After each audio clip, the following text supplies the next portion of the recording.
Kuya, kumain ka na. Buksan mo. Buksan mo. Yan. O, kain ka. Grabe naman eh. Okay. Ayos ba? Ha?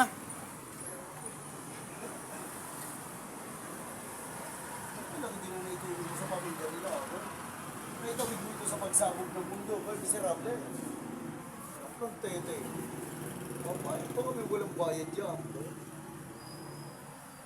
Kasi naman mag-trouble ang mga anak ko.